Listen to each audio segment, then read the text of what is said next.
আমি যে মানের প্লেয়ার বা যে পারফর্ম করা উচিত আমার, আমি সেটা করতে পারিনি। কথাগুলো টাইগার ওপেনার লিটন দাসের। গেল 2 বিশ্বকাপের স্মৃতি টেনে এমনই উপলব্ধি টাইগার ওপেনারের। সম্প্রতি নিজের পারফরমেন্স নিয়ে খোলামেলা কথা বলেন এই ব্যাটার। জানান সাকিব রিয়াদদের প্রতি নিজের মুগ্ধতার কথাও। সাকিবের অমায়িক আচরণে লিটনের কাছে যেন মনেই হয় না এই মানুষটা এতদিন ধরে আন্তর্জাতিক ক্রিকেট খেলছেন। একই সাথে লিটনের কণ্ঠে ফর্মে ফেরার প্রত্যয়। আসছে বিশ্বকাপে দল হিসেবে খেলতে চান ফেয়ারলেস ক্রিকেট। বাংলাদেশ ক্রিকেট বোর্ডের দ্য গ্রিন রেড স্টোরিতে লিটন বলেন, দল হিসেবে আমরা যেটা আশা করেছিলাম সেটা করতে পারিনি। 2021-22 দুটো বিশ্বকাপের কথাই বলবো। আমি যদি আমারটা বলি, সেরাটা ছিল না। আমি যে লেভেলের প্লেয়ার বা যে পারফর্ম করা উচিত আমার, আমি সেটা করতে পারিনি। জিনিসটা এমন, আমি যদি আগের বিশ্বকাপে 100 না করি, এবার যদি 101 করি, তাহলে বেটার কিছু করেছি। যা কিছু করি নাই, চেষ্টা করব তার চেয়ে ভালো কিছু করার।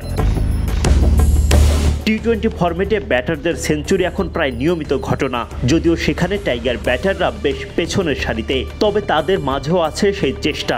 লিটন জানান, আমার মনে হয় শুধু আমি না, বাংলাদেশের টপ অর্ডারের ব্যাটাররা এখন চিন্তা করে, এটা তো খুব সহজ কাজ না যে আমি টি-20 ফরম্যাটে যাব আর 100 মেরে দেব। যদিও বিশ্ব ক্রিকেট অন্যভাবে চলছে, আমাদের ওই সুযোগ আছে, চেষ্টা সবারই থাকবে। ওয়ানডে ও টি-20 ফরম্যাট মিলিয়ে এখনও অবধি 4টা বিশ্বকাপ খেলেছেন লিটন। আগের 4 আসরে নিজের পারফরমেন্স নিয়ে এই ব্যাটার বলেন, 4 বিশ্বকাপের মধ্যে যদি বলি, 2019-এর বিশ্বকাপটা আমার বেশি স্মরণীয় হয়ে থাকবে, কারণ ওই নকটাতে বাংলাদেশ দল জিতেছিল। আরেকটা স্মরণীয় হতো 22-এ ভারতের বিপক্ষে যে ইনিংসটা খেলেছিলাম, যদি আমরা জয় লাভ করতে পারতাম। ভালো সময়ে লিটনের কাছে পারফরমেন্স ধরে রাখাটা সবচেয়ে গুরুত্বপূর্ণ, আর খারাপ সময়ে দরকার মোটিভেশন। তখন সহধর্মিণী দেবশ্রী বিশ্বাস, সঞ্চিতাই তার বড় ভরসা। ভালো সময়ে পারফরমেন্স ধরে রাখাটা আরও গুরুত্বপূর্ণ। আপনি এক ম্যাচ ভালো খেলবেন, মাথার ভেতরে অনেক কিছু থাকতেই পারে যে আমি তো ভালো খেলছি, ফেয়ারলেস একটা ভাব চলে আসে।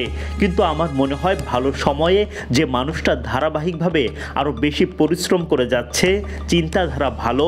আমি যদি একটা উদাহরণ দেই, বলতে পারি তাওহিদ হৃদয়ের কথা। আপনি দেখবেন শেষ কিছু ম্যাচ ধরে সে খুব ভালো খেলছে এবং সে ওই মোমেন্টামটা নিয়ে যাচ্ছে। এটা একটা বড় দিক। খারাপ সময়ে আসলে আপনার ওভার থিঙ্কিং করার কিছু থাকে না। আপনি যখন একটা ব্যাট প্যাচে থাকবেন, যত আপনি ওভার থিঙ্কিং করতে থাকবেন, ততই আপনার জন্য খারাপই হয়ে আসবে। আমার মনে হয় খারাপ সময়ে যত কুল অ্যান্ড কাম থাকা যায়। আমার অনেক মানুষই আছে যারা কিনা আমাকে মোটিভেট করে সব সময়। অনেক কোচই আছে যাদের সাথে আমার কথা হয়। আমার সবচেয়ে বড় কাছের মানুষ আমার ওয়াইফ, সব সময় আমাকে সাহস দেয়। এর চেয়ে বড় কিছু আর লাগে না।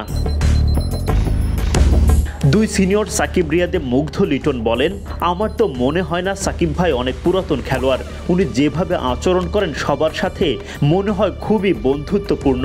এটা একটা অনেক বড় জিনিস।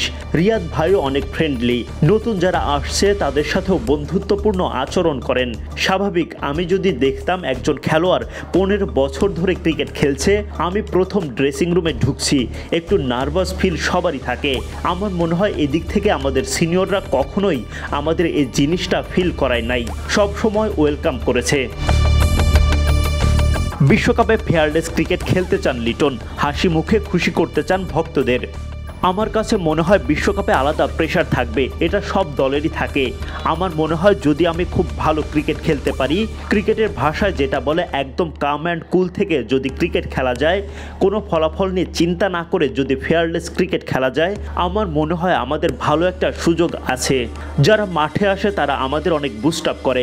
আমরা খেলি 11 জন, 15 জন থাকে, আরও দর্শক যখন থাকে মনে হয় দলটা আরও ভারী হয়ে যায়। এটা অনেক হেল্প করে আমাদের। অনেক সময় মাঠে থাকলে হয় অন্যরকম ফেস দেখা যায় আমার। আমি চেষ্টা করব নেক্সট টাইম থেকে হাসার, যেন মানুষ খুশি হয়। লিটনের মুখে, লিটনের ব্যাটে হাসি ফুটুক সবখানে, সেটাই তো এখন টাইগার ভক্তদের বড় চাওয়া। Adnan Ahmed, BD cric time.